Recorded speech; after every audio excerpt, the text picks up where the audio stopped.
There are a number of common mistakes that marketers make where they emphasize one thing when they really should be emphasizing something else. And as a chief marketing officer, you need to make sure that you're setting the direction of the marketing department so that the right things get emphasized. So one of those things is you want to make sure that marketers are focused on impact and less on activity. Because often people fall into this hole where they think as long as they're active, as long as they're making things, they're putting things out, that they're being responsible, that they're getting things done. But in reality, it just often doesn't matter. It's often a waste of time. So an example of activity is having a publishing schedule and saying, we're going to put out one blog post per week on our own channel. And by own channel in this context, I mean the blog on your website, the website that you own. But if the marketing department is focused on impact, they're going to think about other things. So instead of putting out a blog post every week, it might be every year they put out a research report on the state of the entire market.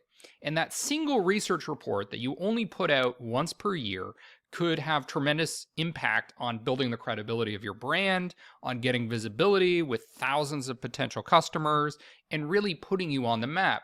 But those blog posts really probably don't generate that much traffic, aren't going to have that much impact, but are going to generate lots of useless activity. Another example of what will happen if the marketing department focuses on impact is instead of focusing just on the own channels, on your website, on your blog, on maybe some other channels that you own, like your social media accounts, what you're going to do is you're going to start reaching out to partners. So for example, you might be a guest on a podcast or a webinar with a company that's larger than yours, an influencer that you find on SparkToro, and you're instantly going to get access to 50,000 people instead of your blog post, which may have gotten only access to 800 people. And potentially those are people that already bought your product. Perhaps there's less to gain from doing so. So focus on impact. Don't focus so much on activity. Now, an even more common mistake perhaps, is that marketers, particularly in business to business, tend to focus on effects rather than causes. And this is a critical mistake. So when you're thinking in terms of effects, often what you're looking at is something like this sales funnel, where you're seeing the number of MQLs and are they converting to sales qualified leads? Are those converting to pipeline revenue or sales qualified opportunities? And are those opportunities are won?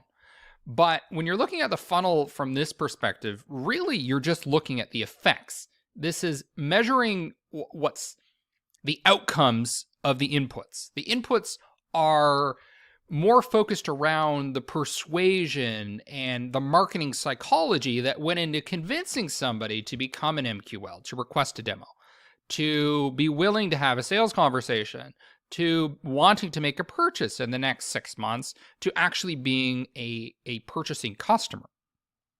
So this is measuring what's happening, but really what we want to be interested in is what's causing this to happen.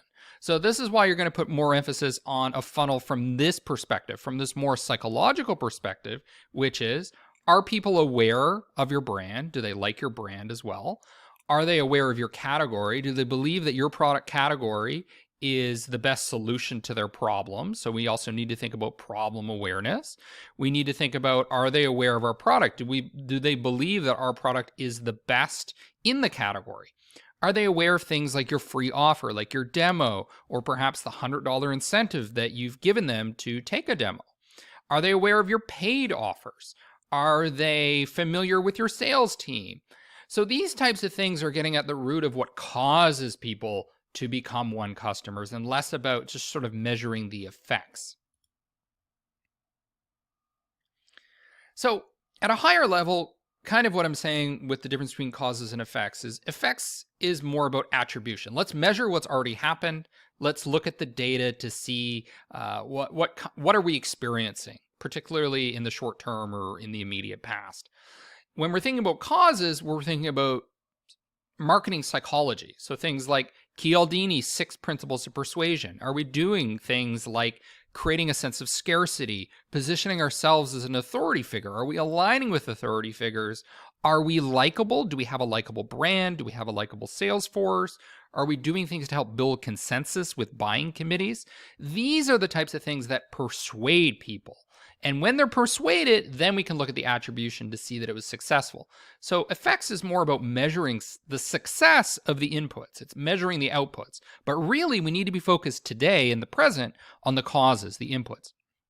Another useful framework that helps us emphasize causes would be Dr. Jonah Berger's Reduce framework from his book, The Catalyst. So these are key principles that we can use to change people's minds.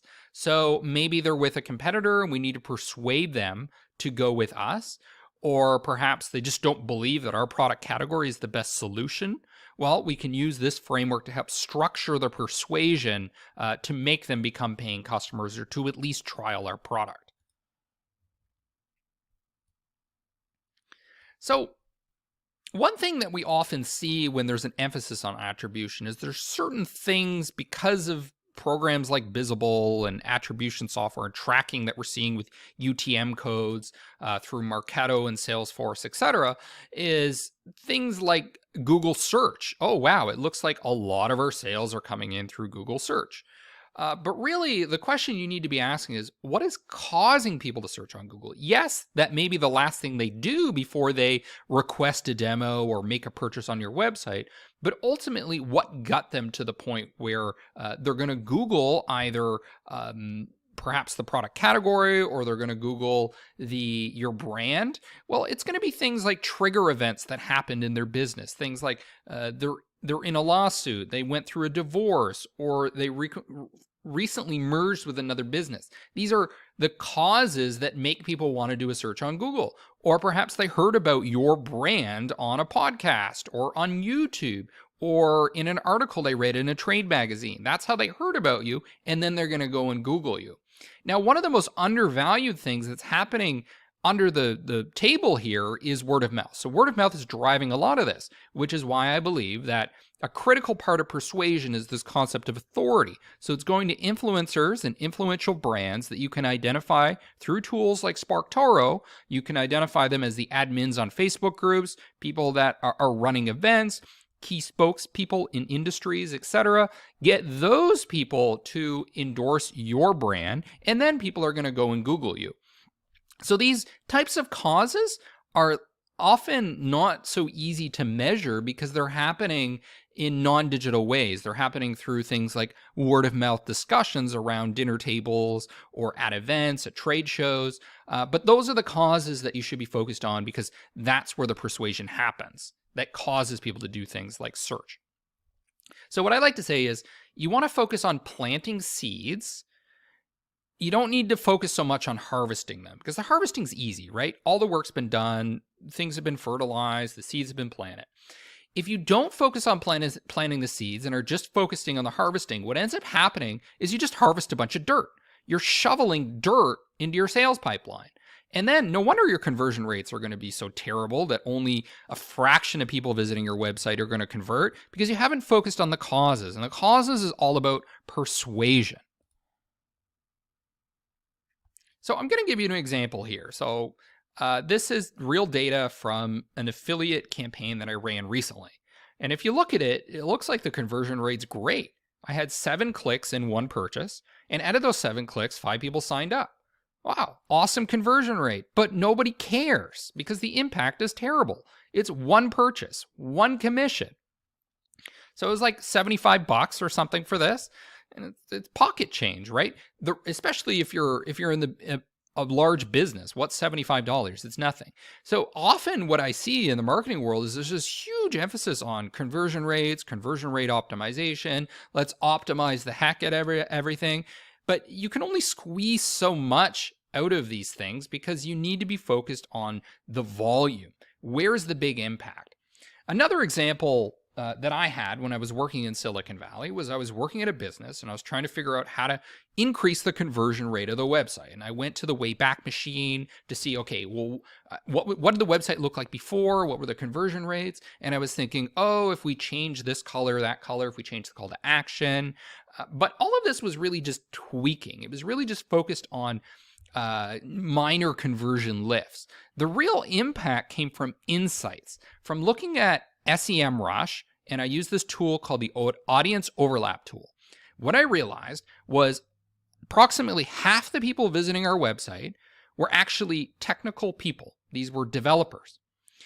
They were not the people that I thought were coming to the website. So what that insight gave me was the realization that half the people visiting our website were actually potential partners, not potential customers. They were the people that influenced the customers. So by having that insight and focusing less on these tiny conversion lifts, focusing more on large-scale impact, I was able to develop a partner program that would be able to influence much, much more customers than I would have if I was just focused on tiny little lifts and conversion rates. So focus on where the big impact is. Where are the blind spots? What are the huge opportunities? And a little less about squeezing and optimizing.